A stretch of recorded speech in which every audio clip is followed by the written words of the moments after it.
Olá, meus amigos e minhas amigas, começando aqui pela TV Santa Cecília, mais um ponto de vista nesta tarde de 10 de novembro, uma tarde quente, não é? Tempo nublado, já vindo chuva aí pelo litoral sul, começando com trovoadas e raios, né? A Defesa Civil aí avisando, principalmente os moradores da cidade de Praia Grande, sobre esses eventos nesta tarde. É um prazer muito grande, mais uma vez, estar aqui nesta terça-feira para a gente falar um pouco de tudo com os convidados que estão comigo hoje, né? E vamos falar de política, vamos falar de Novembro Azul, que é muito importante, vamos falar da vacina e de tudo que está acontecendo no Brasil nesse momento. Comigo hoje, Joaquim Fernandes, advogado criminalista. Meu amigo, boa tarde. Boa tarde, Altair. Boa tarde, telespectadores da TV Santa Cecília. Boa tarde, meu querido amigo Marcos Santana. Saudações alvinegras do Parque São Jorge. Ao convidado de hoje, doutor Fábio, que é filho de um dos advogados mais respeitados dessa cidade, uma das pessoas que eu mais admiro na advocacia, que é o doutor Manuel Rodrigues Guino. Sujeito extraordinário. Portanto, tenho certeza que hoje o programa vai ser excelente. Com certeza, tenho certeza absoluta. E por tua causa também. Muito obrigado. Brilhante advogado. Muito obrigado. Com certeza isso. Doutor Fábio Watts, médico urologista. Doutor Fábio, um prazer recebê-lo aqui. Boa tarde. Boa tarde a todos. Altair, Marcos, Joaquim. É muito emocionante, muito gratificante você ouvir elogios, ainda mais quando se trata de um pai, né? Eu realmente me considero, Joaquim, um privilegiado de viver e conviver e ter todo o aprendizado, além de pai, me ensinou muita coisa de direito que eu uso para a minha vida do dia a dia. Então, vai ser um prazer essa conversa aqui. Começamos muito bem. Comigo também na tarde, como faz todos os dias, não é? O jornalista, meu companheiro de bancada, Marcos Santana. Boa tarde, Marcos. Boa tarde a todos, boa tarde especial que nos acompanha ao vivo. Quero convidar você a participar também do programa, mandando sua pergunta, crítica, sugestão pelo Facebook, pontodevista.baixada ou então por e-mail, contato@pontodevista.tv.br. O programa também pode ser acompanhado ao vivo pela internet, santaportal.com.br/tv. As edições anteriores do Ponto de Vista ficam disponíveis na internet também, no nosso canal no YouTube e na nossa página no Facebook. E você que acompanha a reprise às 20 horas, uma boa noite. Atualizando os números do Covid no Brasil, hoje 162.638 óbitos. Um número muito grande, está diminuindo muito, mas uma segunda onda assola parte da Europa, Estados Unidos aumentando absurdo, não é? O que vem aumentando nos Estados Unidos, principalmente nos estados ali do meio oeste, né? Os estados que tiveram poucos casos nessa primeira leva e agora numa segunda, não é, onda, esses estados estão aí sobrecarregados com o número de Covid. E o número de mortos também crescendo bastante. Aqui no Brasil, graças a Deus, tivemos ontem uma excelente notícia, ontem, da Pfizer, dizendo que a vacina, né, tem 90% de resultados. Que bom isso, né? Só que hoje, também ontem, no dia de ontem, nós tivemos uma outra notícia que não foi boa, que a Anvisa, né, ela paralisou momentaneamente os testes da Sinovac, da vacina China-Brasil, porque ela é feita na China, com parceria com o Instituto Butantan. E creiam, meus amigos e minhas amigas, mesa, de que a Anvisa interrompeu os testes da vacina porque uma pessoa morreu, ou não confirmaram a morte, mas teve aí um resultado, teve aí um mal súbito, ou sei lá se teve morte, e não tem nada a ver com a vacina.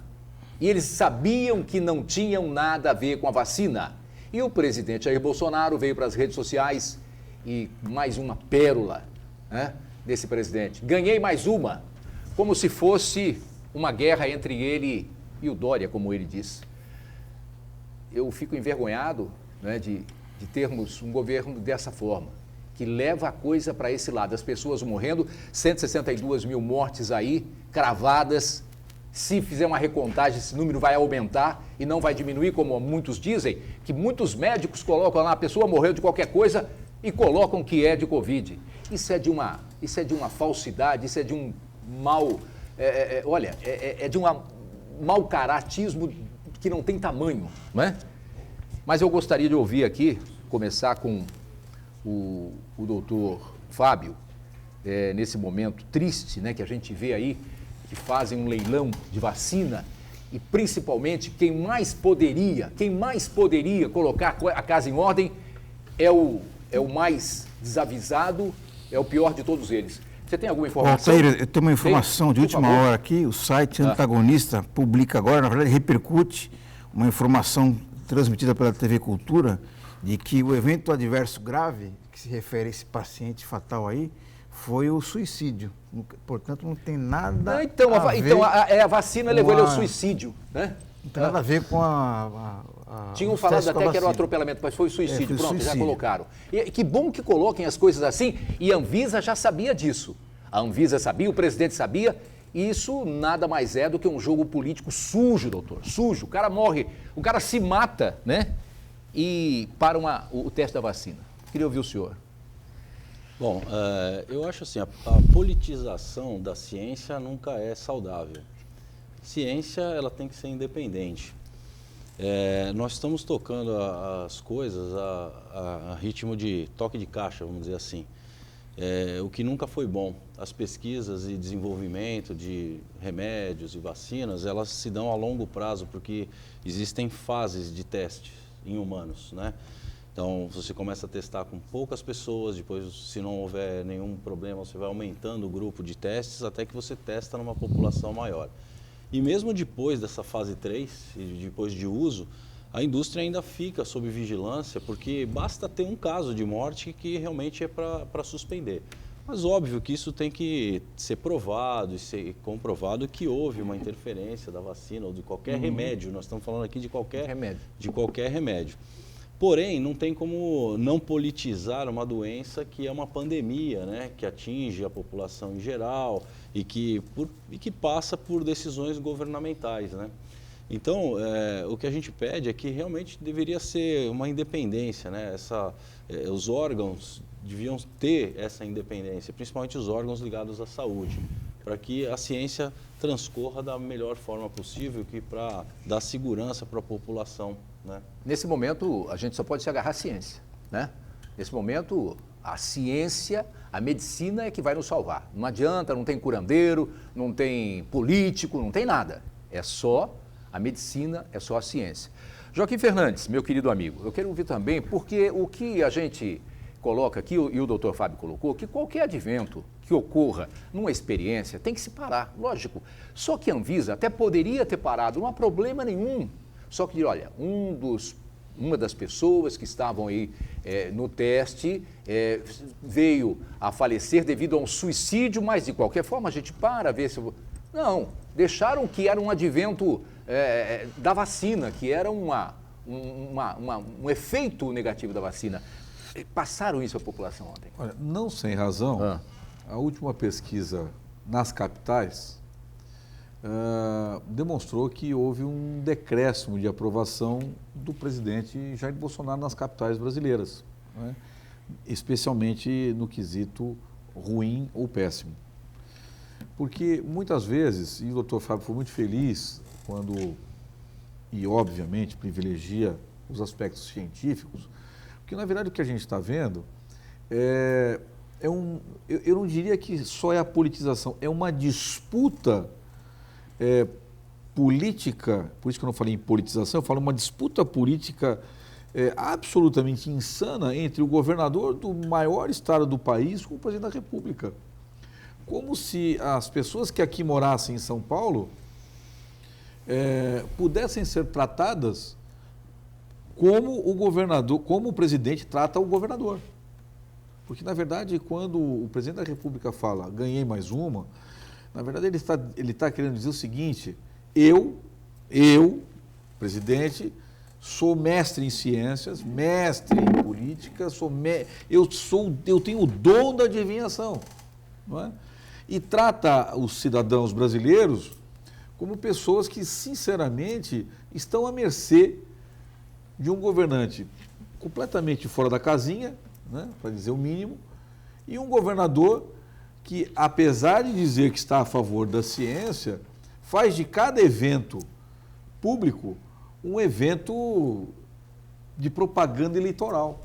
Então, nós que moramos em Santos, moramos no estado de São Paulo, a cada discussão, a cada intervenção do presidente, ou a cada intervenção do seu governador, a gente tem a nítida sensação que nós só dependemos de nós mesmos e dos médicos, que não estão influenciados pela política.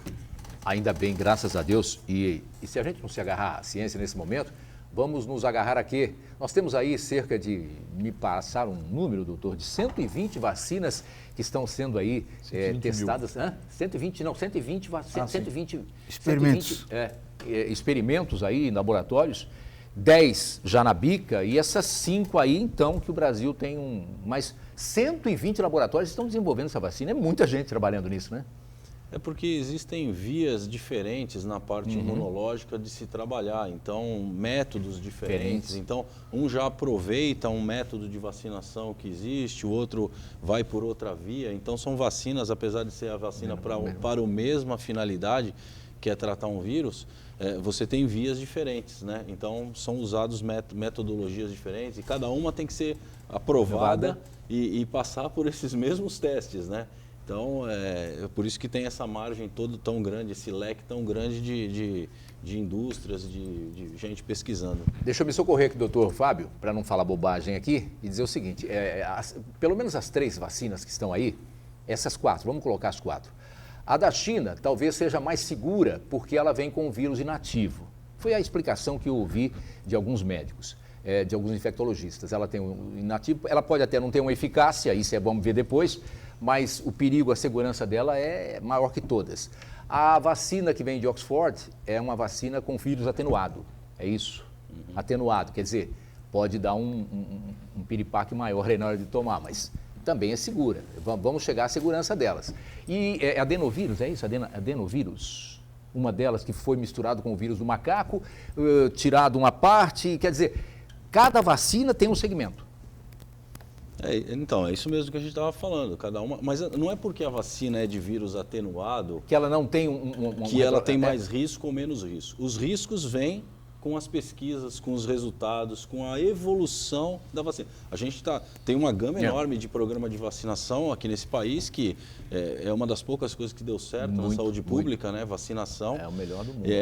Exatamente. Inúmeras doenças, muitas delas são vírus atenuados, né? Só que, assim, precisa saber se esse vírus atenuado realmente, essa vacina de vírus atenuado não dá os efeitos colaterais que dão as outras. Então, é uma questão de, não é porque é por vírus atenuado ou não, que é mais risco. O risco está na evolução e resultado da aplicação dela. Bom, vamos ver a eficácia aí, que todos estão aí no término aí, tem gente prometendo aí que até o final do ano começa a vacinar. Alguma coisa aí, Marcos, desse assunto? Meus amigos, quando o presidente Jair Bolsonaro anunciou o contra-almirante Antônio Barra Torres para ser o presidente da Agência Nacional de Vigilância Sanitária, Anvisa, houve uma suspeita muito grande, na verdade um temor, né, de que houvesse uma politização de um órgão eminentemente técnico, científico, que depende, que a vida de milhares, milhões de brasileiros depende diretamente do que essa agência ela determina, né?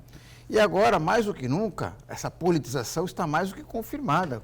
Mas ele teve uma fala dele que ele não ia deixar que isso acontecesse, mas deixou que isso acontecesse. Ele tentou dar uma vacina, isso, tentou dar uma vacina, mas na verdade era um placebo, né, com relação a essa informação, a essa suspeita, esse temor que acabou se confirmando. Vamos lembrar de que na experiência de Oxford, houve sim lá uma vítima fatal, era um voluntário que havia sido submetido ao placebo, mas acabou morrendo de Covid, e nem por isso aquela experiência ela foi suspensa durante 4 ou 5 dias e depois ela teve continuidade. Isso está avançando aí. Claro. Não é o caso dessa experiência em parceria do laboratório chinês com o Butantan e sobre a supervisão do Instituto Oswaldo Cruz. Quer dizer, a gente percebe aí uma clara politização. Se nesse caso específico já houve uma interferência, que está muito claro a partir das informações que chegam para a gente, imagina então nos próximos segmentos, que essa que está se tornando uma grande novela, né? O que o brasileiro quer, na verdade,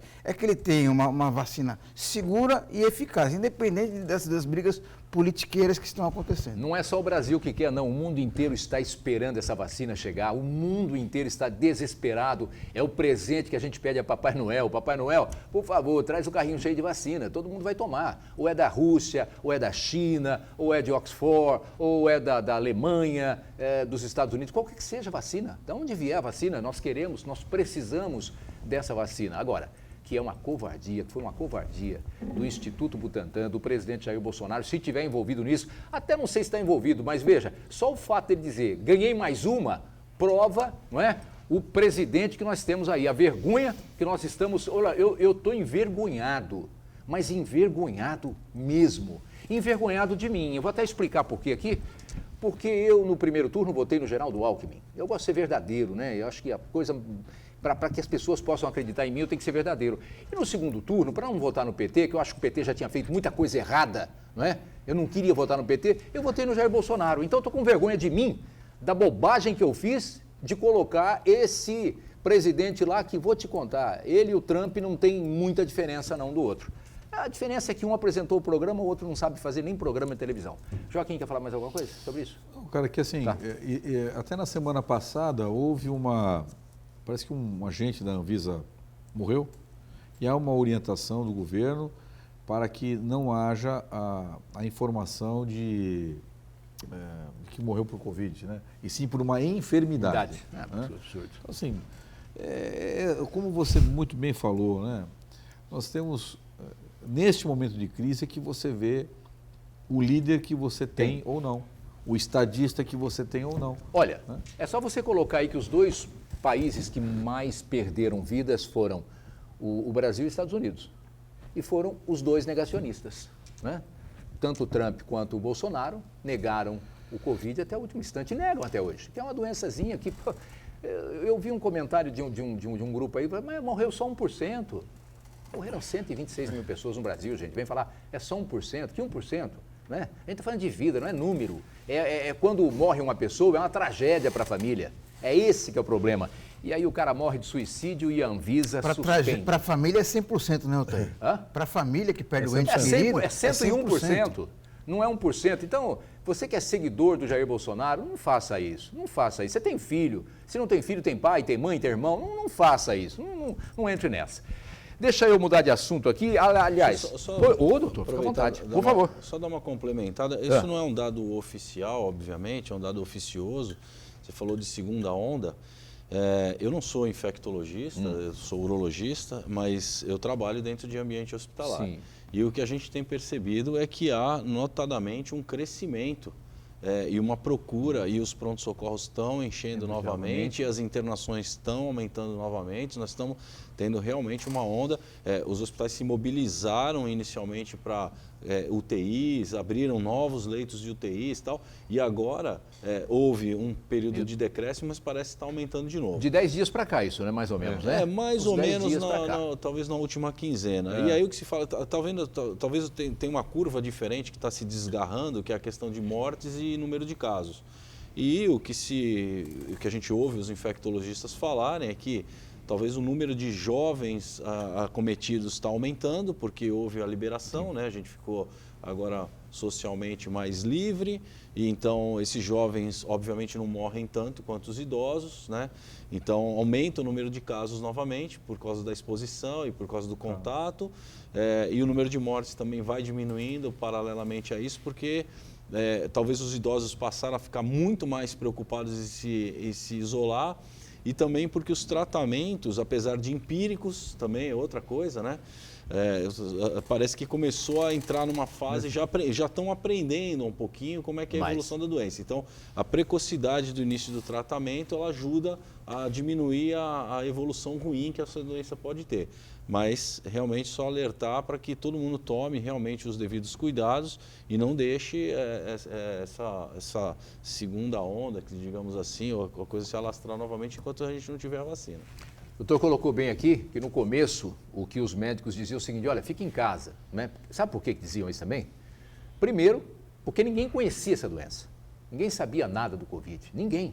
Isso foi um negócio que chegou assim, agora vamos ver o que a gente faz. E os hospitais não estavam preparados para isso. Então, olha, fique em casa, tal. Hoje não, hoje é completamente diferente. Ao primeiro sintoma, vem para o hospital e vamos já ser medicado, né, com o que tem também, né? Também é pouca coisa, né? Todo mundo conhece aqui a azitromicina, predicin, que mais? Nita, né? E não tem muito o que tomar. E paracetamol para dor, né? Porque, né? E aí combater os efeitos que ela traz. O problema é esse, né? O que ela traz, nós tivemos aqui com pessoas que tiveram problemas neurológicos por causa do Covid. Após o Covid, após o período, sequela neurológica. Então, é complicado, muito complicado. Então, mas que está crescendo, tá, e eu passo na rua, cada dia que eu passo, tem menos pessoas, tem mais pessoas, né, não se tomando os cuidados devidos aí, não usando máscara, né, pessoas mais agarradas, mais juntas aí, futebol na praia, então nem se fala. E aí a gente, depois dos feriados que nós tivemos aí prolongados, lógico que isso ia acontecer, a gente tinha em mente que isso iria acontecer. É uma pena, é uma pena. Mais alguma coisa, Marcos, sobre isso? Alguma participação? Não é uma participação, mas eu sempre ressaltar essa consciência que todos nós devemos ter, porque apesar de ter uma aparente melhora do quadro aí, porque é só aparência. É uma aparência. E vamos lembrar também que na Itália também já está ocorrendo essa segunda onda e as autoridades lá estão muito preocupadas com o aumento do número de casos. Já tem país aí decretando lockdown. Exatamente. Lockdown. Não é brincadeira, não. Na Europa, alguns países estão aí preocupadíssimos. A França, mesmo na Itália tem aumentado e aumentado muito, exageradamente o número de pessoas. E nos Estados Unidos, então, nem se fala. Passamos de 230 mil mortes americanas. Olha, gente, quantas guerras do Vietnã aí, hein? Quantas guerras do Vietnã? O Vietnã demorou 10 anos, né? Foram 10 anos, né, para acabar. Demorou 10 anos para acabar a guerra. Morreram 40 e pouco, 50 mil americanos, vai. Já em menos de um ano nos Estados Unidos, 230 mil americanos morrem de Covid. Então, a gente vê que isso não é brincadeira. Nós vamos tratar de um outro assunto muito importante no programa de hoje, que é o Novembro Azul. Novembro Azul, explica um pouquinho por que Novembro Azul, doutor? Novembro Azul foi uma campanha que veio ao reboque aí do Outubro Rosa para lembrar e conscientizar sobre o câncer de mama, que responde por 33% dos casos de câncer feminino. E na mesma medida, a próstata responde no homem. Então, assim, a gente, tirando os cânceres de pele não melanomas, que o melanoma é altamente letal, mas aquele basocelular, espinocelular, que são cânceres mais simples. Mas são cânceres. São cânceres, mas não tem letalidade, né? Tirando esse câncer, vem o câncer de próstata. Ele responde aí por 30 e poucos % dos cânceres de próstata no homem. De cada 9 homens, um vai adoecer de câncer de próstata e 1/4 desses homens que vão ter câncer de próstata vão morrer pela doença. Então, e é uma doença que está associada ao envelhecimento, né? E a gente vai envelhecendo, então a tendência é aumentar essa detecção ao longo do tempo. Doutor, vamos fazer o seguinte, eu vou fazer um intervalo e aí a gente vai abrir e falar sobre isso aqui, sobre tudo que envolve o Novembro Azul e da importância do homem se tratar, do homem ter cuidado. Quero lembrar que hoje, aqui na TV Santa Cecília, às 21 horas, tem a segunda parte dos debates dos prefeituráveis da cidade de Santos. Então hoje, a partir das 21 horas, de volta os prefeituráveis, aqueles que não participaram ontem, né? Ontem tivemos aí o debate com 8 convidados e hoje mais 8 que ficaram de fora ontem. Você não pode perder. A partir das 21 horas, depois da reprise do nosso programa aqui na TV Santa Cecília, debates com os candidatos da cidade de Santos. Vamos fazer um intervalo e eu volto daqui a pouquinho para falar de Novembro Azul. De volta com o ponto de vista desta terça-feira, dia 10 do mês de novembro. Aliás, quero lembrar vocês aí que dia 10 sempre é dia de pagar conta, hein? Hoje deve ter muita conta para pagar. Tem, Joaquim? Você é um homem bom, mas tem conta, né? Tem conta. Você é um homem bom. Você é um homem bom. Você é um homem bom, Joaquim. Ele gostou dessa expressão que eu falo sempre para ele, né? Você é um homem bom, Altair. Tá Você é um certo. homem Ô, bom. Altair, mas o Joaquim é tão bom que ele antecipa o pagamento das contas dele. Não, cara, tem umas coisas assim, eu faço por datas. Dia 10 não dá, né? Tudo dia 10 o mundo vai acabar, né? Não. Tem que ter um dia 20, tem que ter um, né? Tá certo. É tanta conta que... Você paga antes do vencimento, né, Joaquim? Gente, vamos falar sério aqui agora. Novembro Azul. Doutor Fábio, ainda o claro, essa pergunta é até redundante, mas preconceito tem, o homem tem muito. Mas melhorou bastante? O homem tem se tratado melhor, tem se dado a esse cuidado? A gente vive num local aqui na Baixada Santista que o acesso à saúde é fácil, mas a gente tem que lembrar que nós estamos num país desigual e que o acesso à saúde não é tão fácil. Então, quando a gente fala assim sobre uma campanha que tem que abranger a população como um todo, a gente tem que lembrar que nós vivemos em regiões diferentes. Sim, mas não então, tem o preconceito, não é pior do que isso? O preconceito não é mais forte do que isso ainda? O homem se achar, o machista, não tem esse problema? Isso, eu acho que essa pergunta é por causa do toque retal, né? Então, sempre... Não, também, Também. eu acho que é, também, mas o Mas- homem não gosta muito de ir no médico, não precisa ir médico, acaba morrendo. Então, tem dois tipos de preconceito. É. Essa questão do machismo, da virilidade, do toque, do toque. que parece que isso vem ao longo do tempo. Acho que quando a gente faz essas campanhas, informa, mostra a importância, isso diminui bastante. E tem o outro preconceito, que eu não sei nem se é preconceito, mas eu diria que é o receio de descobrir algo que você não sabe. Então, assim, muita gente não vai pesquisar, eu não quero nem saber se eu estou doente ou não. E esse que é o grande problema, não só para a próstata, mas em geral. Qualquer coisa. Porque Olhando hoje... Quem procura acha, Quem né? procura acha, a né? gente Mas tem que- passou do tempo em que a doença tinha um desfecho certo, né? Eu prefiro não morrer. saber, porque já que eu vou morrer disso de qualquer jeito, e as coisas mudaram. Hoje a gente fala de câncer, que é uma palavra que dói no ouvido, né? Mas que tem um estigma muito forte. Mas se você for ver, a grande parte dos cânceres eles são curáveis. Curáveis. Nós estamos falando aqui de câncer de próstata, uma doença altamente... tem 65 mil casos ao ano, mas que ela, 90% é cura. Se você Mas chegar vai no muito momento tempo, certo. do tempo, né? Se você chegar no momento No certo. time. E é esse todo o motivo de você ter uma campanha. Porque a campanha ela serve para isso, porque assim, é uma doença que atinge muita população, é altamente prevalente e é altamente curável. Então, esse é o motivo de você fazer uma campanha. Não para doenças esporádicas e raras. Eu acho que você tem que atacar aquilo que é muito frequente. Tem alguma pergunta? Eu tenho uma pergunta de esclarecimento também, né? Assim, porque realmente eu acho que ainda muitos homens são recalcitrantes ao exame por conta do toque retal, que é uma grande bobeira, né? Uma grande bobeira. Não adianta rir não, viu, Rafael? O câmera, viu? Não adianta rir, não é uma grande bobeira, Rafael. É uma grande bobeira. Primeiro porque eu sempre brinco com o médico que faz o exame em mim, que é o Dr. Ayrton Zogaib. Eu falo que ele me conhece por dentro. Né? Então, assim, é verdade, ele me conhece por dentro. Né? Porque é uma coisa simples, mas que resolve. Se você, e o doutor Fábio, mais uma vez, foi muito feliz. Você fica retardando, não vou. Toque retal, nossa, vai ferir minha masculinidade.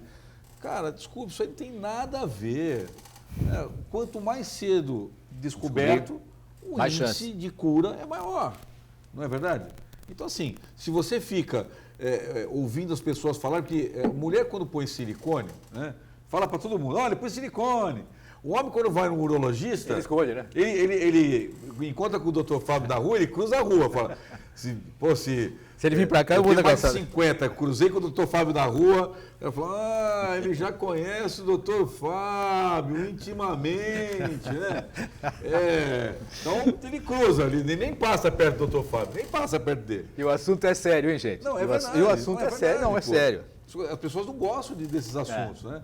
Então, eu perguntaria para o doutor Fábio, aqui em Santos, né? Como é que o sistema de saúde, como é que o aparelhamento de saúde está preparado para tratar esse tipo de câncer de próstata? A gente tem uma questão antagônica nos números de Santos, porque assim, como eu acabei de falar, a gente tem um país muito discrepante. Então, assim, 75% nesse país depende de SUS. 25% tem acesso a uma saúde complementar. Em Santos é ao contrário, os números são 20% depende de SUS e 80% tem algum sistema de saúde suplementar. Então, aqui em Santos fica até confortável, porque o doente que tem, o paciente, perdão, que tem convênio, ele consegue fazer a consulta, tem acesso a exames, a resolução, cirurgia, radioterapia, enfim, alguma modalidade. Aquele doente na Baixada Santista que depende do SUS para tratar, esse é um grande problema. Esse tem fila. Eu sou responsável por chefiar alguns hospitais aqui. Um deles é o Hospital de Cubatão, que é uma modalidade mista lá de saúde, e tem uma fila para poder tratar, né? E falta dinâmica das coisas do SUS. A gente tem aqui o Guilherme Álvaro, então é muita gente. Quando você compara os dados, você fala assim, pô, na saúde privada você tem tantos casos, na saúde pública você imagina que também tenha tantos. Então, aqui é muito mais fácil na Baixada Santista você ter esse acesso a esse tipo de assistência. Marcos Santana, você tem alguma pergunta? Doutor Fábio, assim como outras doenças, o câncer de próstata também tem a ver com os hábitos da pessoa, além do histórico familiar também. Se uma pessoa na família também teve câncer de próstata, acho que a tendência é que ela seja maior. Mas eu acho que também tem a ver com os hábitos da pessoa, né? Tabagismo, consumo de álcool, alimentação. Eu gostaria que o senhor falasse quais são os hábitos que potencializam o risco do homem contrair o câncer de próstata. Curiosamente, no câncer de próstata, o fator genético é muito mais prevalente do que o ambiental. Exposição, não vamos dizer aqui que não é, lógico, cigarro tem uma influência, mas não diretamente para câncer de próstata. Ele tem muito na minha área de câncer de bexiga, câncer de rim. O cigarro? Então, cigarro intimamente relacionado a câncer de bexiga, que também é uma doença altamente frequente, é um dos 10 maiores cânceres frequentes da população, tanto masculina quanto feminina, porque aí já pega os dois, mas para câncer de próstata não. O que tem estudos populacionais falando da questão alimentar, a gente percebe que nos países onde há um consumo de carne vermelha, aumenta-se a incidência. Então, os países asiáticos que têm uma dieta mais rica em vegetal, é menos frequente. E esse homem que vive no país asiático pouco frequente, quando ele migra e passa a adquirir os hábitos do outro país, ele começa a desenvolver. Então, isso aí são estudos populacionais. Mas a maior parte está relacionada a fatores genéticos. Ele tem os riscos, que é a raça negra. Raça negra com maior risco? Raça negra. Vou dar um exemplo para vocês aqui. Ontem eu operei um paciente com 48 anos, negro. De próstata, isso? 48 anos, negro, e dei alta hoje, felizmente, a cirurgia foi tudo bem. E tem muito mais incidência na raça negra. Todo mundo pergunta por quê, não se sabe por quê, sabe que tem um fator racial aí associado. E histórico familiar, né, de câncer de próstata ou mama também, porque tem um gene que é o BRCA que também tem uma mutação nele que pode estar associada a câncer de próstata. Duas questões que eu formulo para o senhor. A primeira, esse fator genético, eu vou considerar sempre a hereditariedade pai, ou vou me referir, por exemplo, avô, a avô, tio, etc. E a segunda, quando é que o homem precisa começar a fazer os exames? Seja o PSA, né, e o toque retal. A partir de que momento da vida o homem tem que ter a sua visita ao urologista mais frequente? O fator hereditariedade, ele é consanguíneo, não é só pai. Meu avô materno teve, então tem. Como eu falei, tem câncer de mama que está intrinsecamente também ligado. E ele é proporcional ao número de parentes. Então, aquele homem que tem meu pai, meu avô, meu irmão mais velho, outro irmão mais velho, um tio, a chance vai aumentando proporcionalmente. O que se fala é que assim, tem um parente 2,5 vezes a mais do que outro homem que não tenha. 2, 6 vezes. 3 parentes, 11 vezes. E assim vai. 4, você acendeu uma vela. Acendeu uma vela já. Agora, nós estamos falando de Novembro Azul. Tinha uma última pergunta que era... Aquela que é a pergunta que eu fiz, da idade. Que o cara tem que ir no médico. Então, aí essa resposta vem associada a isso. Então, assim, os homens que têm fator de risco, né, que é familiar ou raça negra, a Sociedade Brasileira de Urologia, ela recomenda que a partir dos 45 anos esse homem comece a fazer sua pesquisa e para todos os outros a partir dos 50. Antigamente ficava aquela data dos 40, né? 40 anos eu tenho que ir no urologista. É que aí esses estudos também populacionais viram que a chance de você ter câncer de próstata entre 40 e 45 anos e convocar toda uma população para isso é muito baixa. Então, financeiramente, para esse tipo de pesquisa não valeria muito a pena esse investimento todo em estimular campanhas, mas a partir dos 50 anos justifica. Doutor, eu tenho um amigo, eu tenho um amigo, vamos começar assim, eu tenho um amigo, né? Como é que é essa história do PSA e do toque? O PSA, ele substitui o toque?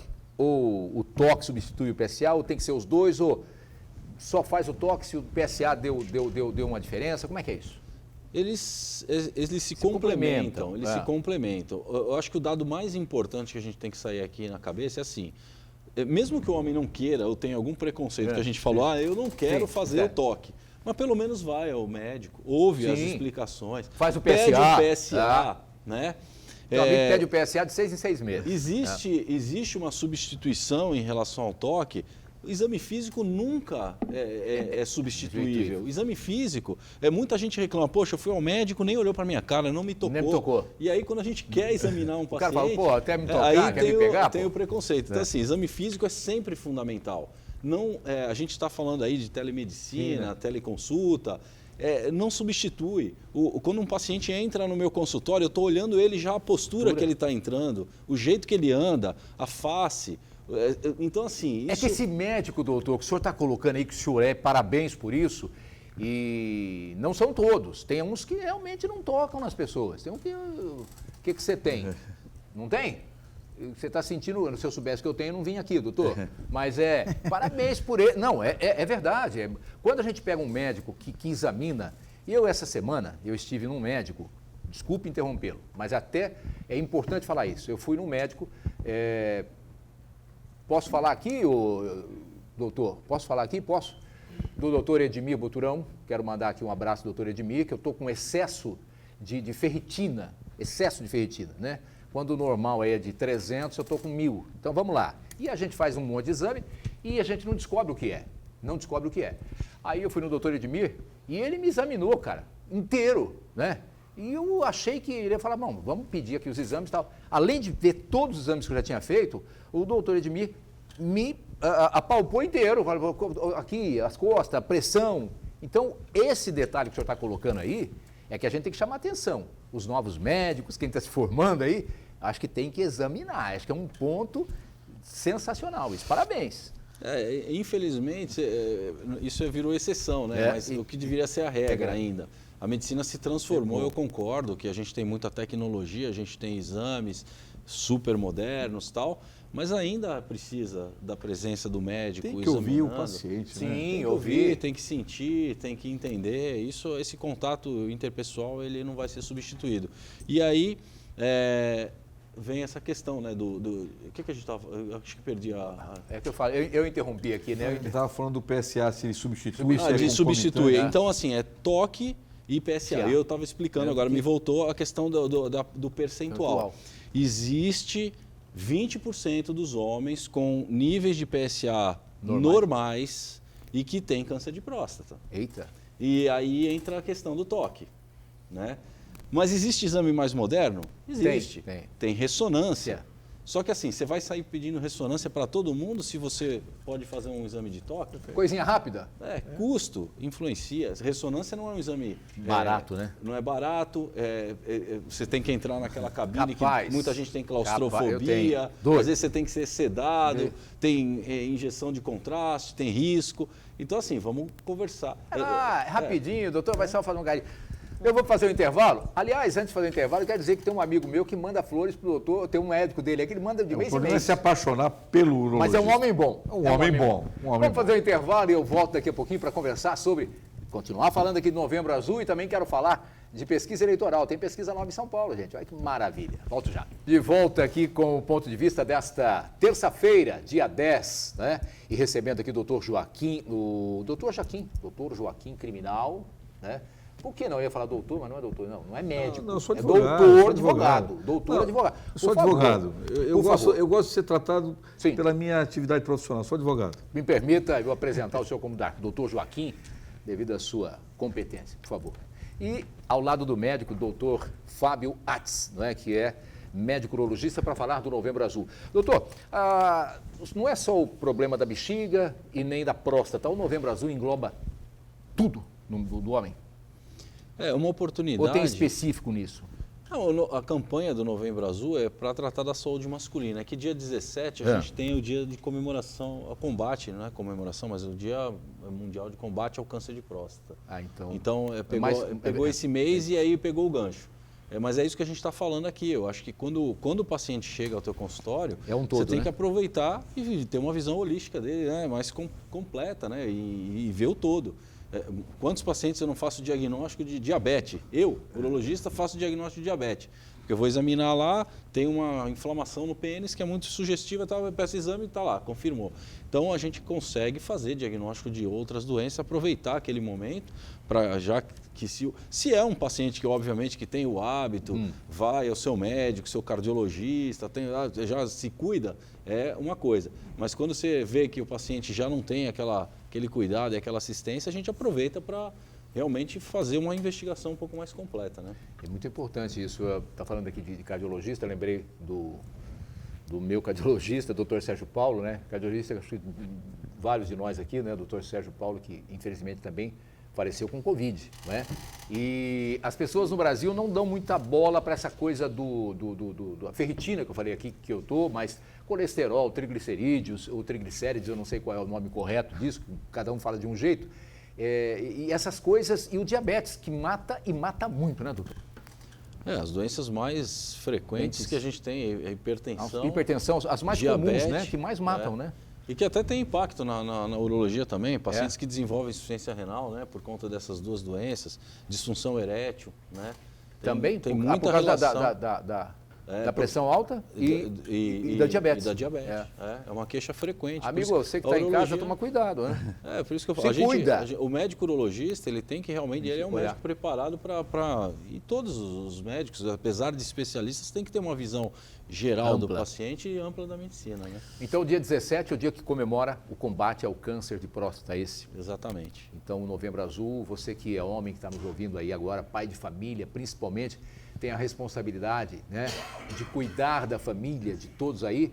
É importante que você esteja vivo, e bem vivo, e com saúde, para poder, né, ser realmente o chefe de família aí. Não que as mulheres não sejam chefe de família. Aliás, tem muita mulher que é muito mais chefe de família do que muito homem. Mas é importante a gente falar do Novembro Azul, então se dirigir ao homem aqui, como a gente se dirige à mulher também no mês da mulher. Você tem que tomar todos os cuidados, chega de preconceito, deixa de ser babaca, né? Não tem problema nenhum. O Joaquim está aqui para poder falar para... Fala aí, Joaquim, tem problema? Zero problema. Zero problema. Zero. Zero. Não adianta esse sorrisinho, viu, Rafael? Não adianta esse sorrisinho, Não, é zero vai problema. chegar o dia dele, vai chegar o dia zero dele. Problema, Com 20 zero e poucos problema. anos, né? As pessoas precisam realmente se despir, literalmente, desses preconceitos bobos, né? E por isso que eu estou brincando com o Rafael. E muita gente tem morrido por causa disso, né? Claro, pô. Agora, eu fiquei impressionado positivamente de tudo aquilo que o doutor Fábio explicou, respondeu, a forma como realmente, e nós conversamos no intervalo, eu sempre tomo café com meu amigo doutor Ayrton Zogaib, né? E uma das coisas que a gente conversa é exatamente essa visão que o médico tem que ter do paciente, que não se limita hoje a uma leitura de exames, né? E uma prescrição de exames. Vamos conversar com o paciente, saber quem ele é, o que ele faz na vida, não é? É aquele médico da família, né? Lembra daquele médico que era da família, antigo, né? Mas realmente no SUS é difícil, então tudo bem, mas assim, a medicina hoje, de uma forma geral, incluindo os públicos e os particulares, hoje os médicos estão muito distantes daquilo que a gente chama de humanidade, né? É a humanidade do médico. Não é, o cara não precisa ficar passando a mão em você e falar, ai Marcos, como você é lindo, que bom, ai fofinho. Não é esse o problema. A questão é, exatamente como, eu fiquei realmente atento ao que o doutor Fábio falava, desde o momento em que o paciente ingressa no consultório, né? como é que ele está andando, se ele está abatido, o que ele faz na vida, quem é a família dele, o que está acontecendo. É isso que faz a medicina uma ciência que é apaixonante para aqueles que a exercem e para aqueles que acompanham o trabalho dos médicos. Eu fiquei impressionado positivamente, doutor Fábio, realmente. Alguma coisa, Marcos? Impressionado. Temos aqui uma participação sobre a questão da vacina que a gente falou no primeiro bloco, do Valdomiro Trento. Ele diz o seguinte, que o SUS é o sistema que garante a saúde no país, criação e conquista do povo brasileiro. Aí ele pergunta aqui, o SUS não serve de inspiração para o político brasileiro acatar uma vacina que atenda a todos, otimizando recursos numa única direção? Olha, agora que eu entendi melhor a pergunta dele, assim, são coisas distintas, né? Você não pode canalizar para uma única direção se você não sabe quando e como essa vacina virá. Não é? Então tem que ir com calma, esperar um pouco, né? Tanto que o Brasil ele participa de 3 consórcios internacionais para a pesquisa da vacina, né? Fez aporte financeiro em 3 consórcios internacionais. Agora, se ele está se referindo à forma como eu posso aplicar a vacina de uma forma mais ampla, me parece óbvio. Agora, não posso associar injeção de recursos, SUS e com a vacina em relação à Covid especificamente. Foi assim que eu entendi. Bom, doutor Fábio, eu queria perguntar ao senhor mais alguma coisa que eu queira colocar aqui que seja importante para esse Novembro Azul? Eu acho que fique à vontade. A mensagem é essa. Acho que talvez a gente não falou aqui de tratamento, né, do câncer de próstata. Muita gente tem dúvida, acha que vai ficar com problemas de ereção, as sequelas que existe tem, né? É possível que o cara fique com problema de ereção? Não, é possível, né? Veja bem, nós estamos tratando já de uma faixa etária de pacientes de geralmente 50 anos para cima. Então, esses problemas de ereção, ele já tem uma tendência... O cara já está no fim da viagem, é mais ou menos isso que o doutor quer dizer aqui. Ele já não está empolgado. Não diria no fim, não mas... está lá essas coisas. A viagem dele já está chegando ao fim. Quer dizer, o ônibus dele vai parar a qualquer momento. Vamos. Então, a disfunção erétil, ela tem relação com a idade também, né? Mas deixar o recado que, independente da sequela que possa advir do tratamento, uma vez feito o diagnóstico e proposto o tratamento... Ainda é aquela coisa do radioterapia, quimioterapia e cirurgia? Não se restringe mais a isso? Não. Câncer de próstata, a gente divide o tratamento de acordo com o estadio da doença, ou seja, aquela doença que está localizada na próstata, que é onde a gente quer chegar e promover com exame de toque. Isso, fazer o toque, o PSA, fez a biópsia, aí é o quê? Confirmou. Esse paciente pode ser submetido a uma cirurgia, que é a extração da próstata, ou com um tratamento de radioterapia. Depois, se o paciente já chega numa fase que a doença está avançada e que não adianta mais tirar a próstata, que você não vai curar a doença. Já é uma metástase, é isso? Esse doente já está com a doença ou localmente avançada, que a gente chama ou metastática, aí a gente pode lançar a mão de um outro tipo de tratamento que não é quimioterapia, é bloqueio hormonal, porque o câncer de próstata se alimenta de um hormônio masculino, que é a testosterona. Sim. E como eu falei, mesmo o tratamento para a doença da retirada de próstata, radioterapia ou cirurgia dá problemas de ereção por uma questão de inervação, mas aí você tem também o tratamento do bloqueio hormonal, que esse sim tem um impacto muito pior. Muito maior. Muito maior, porque o hormônio masculino de impotência. dá disfunção erétil, porque você tem que zerar esse hormônio, sim, né? Para não alimentar esse câncer. Então, aí ele vai ter um impacto não só na questão sexual, mas em todo o metabolismo, do porque a testosterona atua no teu metabolismo de gordura, ósseo, muscular, cerebral. E aí você tem realmente um impacto mais importante, porque e também está chegando numa doença um pouco mais tarde, né? Que você vai ter que tratar do ponto de vista sistêmico, não local. Doutor, a gente fala em números, é difícil, eu sei que às vezes a gente pega aqui os médicos aqui e acaba deixando eles aqui em papo de aranha. Mas falam assim, olha, a doença, o câncer de mama, antigamente a letalidade era de tantos por cento. Hoje esse número caiu para tantos, né, para bem menos. No câncer de próstata, isso também caiu? Você tem um número para colocar da letalidade hoje? Depende da fase que você chega na mas doença. normalmente, se tratado a tempo. Então, normalmente, você chegou a tempo, você tem uma chance de cura de 90%. 90%. 90% nas fases iniciais da doença. Depois vai caindo, claro, né? O doente que já chega metastático, que já abre o quadro metastático, aquele doente que você pegou e já está com a doença avançada, bloqueando o hormônio, ele vai ter aproximadamente aí uns 2 anos de sobrevida. Entre 2 e 5 anos de sobrevida. Para a doença se tornar refratária ao hormônio. Porque chega uma hora que ele adquire uma independência independente do bloqueio de hormônio. E aí entra as fases da quimioterapia. E que mesmo assim esse doente vai ter um desfecho ruim num prazo aí de 5, 7 anos essa doença. Mesmo com a cirurgia retirada. Mesmo com todos os tratamentos que você possa fazer, essa doença vai progredir. Então nós vamos colocar aqui que o câncer de próstata é um câncer agressivo se não tratado a tempo. Muito agressivo. Perfeito. Essa acho que é a mensagem. Né? Não é uma coisa fácil. Tanto que a gente também avalia esse doente do ponto de vista de tratamento, porque assim, a gente põe ele num normograma, vamos dizer assim, que a gente vê se esse doente tem uma sobrevida, uma chance de vida em 10 anos, por qualquer outro, se ele tem uma doença muito grave, se por exemplo, se é um doente diabético, hipertenso, renal crônico, já tem outras doenças, esse doente esse paciente tem uma chance de sobrevida em 10 anos pequena. Então você também pode se dar o luxo de não tratá-lo, às vezes só de acompanhá-lo, né? Porque você sabe que ele vai qualidade. Vai mais a qualidade de vida do que o tempo, né? O desfecho vai ser de outra doença, então cabe ao médico, inclusive, ter esse tipo de visão sobre o paciente, né? Saber qual é a principal doença dele, né? Aonde que você tem que jogar suas forças, entendeu? Bom, acho que a gente falou bastante aqui. Você que está em casa aí, por favor, né? Não deixe passar, não deixe aquela coisa lá. Quem procura acha. E que bom que acha. Não é? E se achar tempo, muito melhor, porque senão, de repente, não dá mais tempo. Novembro Azul está aí.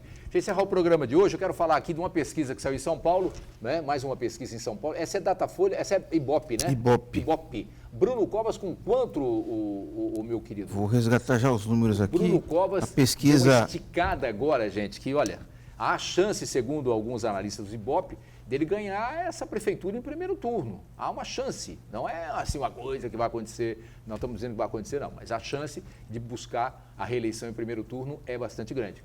Achou, Marcos? Bruno Covas, ele subiu, ele tinha 26% no dia 30, foi para... pesquisa dia 9, realizada dia 9, foi para 32%. Tá, aí o Celso Russomano, que começou lá em cima, cavalo paraguaio... Começou com 26%, caiu para 25% e agora ele tem 12%. 12%. E o Boulos, que começou lá embaixo, está com quanto? Boulos. Subiu para 13%. E o Márcio França? Márcio França oscilou de 11% para 10%. Caiu para 10%. E o Gilmar com J, do PT, 6%. Tá, acabou. O senhor está acompanhando São Paulo? Gosta de acompanhar São Paulo? Nós temos 2 santistas lá, o Márcio França e o Bruno Covas. Não, tô acompanhando, estava acompanhando os números, sim. Esse segundo colocado aí é que vai ficar, ainda tem uma margem aí. Acredita? É um triplo empate, né? Acredita em quem no segundo turno aí com o Bruno, se tiver um segundo turno? Boulos, Márcio ou o Russomano? Assim, São Paulo, para a cidade de São Paulo, o Russomano ainda é forte, mas sempre começa bem e termina mal. O Márcio França é um bom político, acho que toda vez que ele dá oportunidade para ele falar, ele acaba levando e subindo. Um exemplo foi o governo do estado. Então, é muito indefinido, né? Eu acho que é difícil. Eu estou apostando no Márcio. Quem? Eu estou apostando no Márcio. Que ele vai para o segundo turno? Eu acho. Você, Santana? Não, é um triplo empate aí, mas eu acho que a certeza é que eu posso cravar que o Russomano não vai para o segundo turno. Olha, eu vou falar o seguinte, eu acho que o Bruno Covas, com certeza, está no segundo turno e muito provavelmente não haja segundo turno. Pode não ter segundo turno lá em São Paulo, pode não ter. Hein? Mas se tiver, eu estou achando que quem vai para o segundo turno com ele é o Boulos. Tem essa. Tem alguma coisa? O homem bom? O homem? Como é que é, Joaquim? O Fábio é um homem bom? Fábio é um homem bom. Então tá bom, então tá certo. Doutor Fábio Atz, médico urologista, muito obrigado pela sua presença aqui no programa, falar do Novembro Azul, da importância do homem se cuidar. Foi um prazer recebê-lo aqui, doutor Fábio. Eu quero agradecer imensamente a oportunidade de divulgar essa doença que é tão importante esse mês, agradecer a receptividade que eu tenho aqui. Foi um grande prazer estar aqui na presença de vocês. Muito obrigado, doutor. Meu querido Joaquim Fernandes. Olha, é sempre um prazer estar com você, Altair, Você é um homem Marco. bom. Você é um homem bom. Você é um homem bom, Altair. Bom, e eu gosto muito de E um prazer enorme estar aqui com o Dr. Fábio, repito, filho, um médico extraordinário, mas e filho de um advogado que eu tenho uma admiração profunda, e a cidade de Santos certamente tem no pai dele, Dr. Manuel Rodrigues Guino, um Leve o dos nosso abraço, expoentes da doutor. advocacia nessa cidade. Tá. E eu quero convidá-lo, você estará comigo aí no próximo ano, no começo de ano, final do ano. Vamos levar em Cambará. Você estará na Grande Cambará comigo. Viu? O maior cambaraense da história, é o único. Tem uma estátua dele em Cambará. Uma estátua dele. Meu querido Santana, vamos embora? Vamos embora, Muito até amanhã, obrigado, se Deus viu, quiser. Santana? Até amanhã. Um grande abraço a todos vocês, muito obrigado. A gente vai... Olha, só quero dizer aqui, até 2021, final do ano, o Rogério Ceni, né? Contratado pelo Flamengo, técnico do Flamengo. Eu quero desejar, e ó, já vai assumir o Flamengo agora para enfrentar o São Paulo. Eu, como grande São Paulino, bom São Paulino e fã do Rogério, eu vou ficar contente de qualquer jeito, pode ter certeza. O Rogério merece essa chance e que foi desperdiçada pelos dirigentes, pelos maus dirigentes do São Paulo. É o maior ídolo do São Paulo e não poderia ser dispensado da forma que foi, quando foi dispensado. Um grande abraço, até amanhã a gente volta.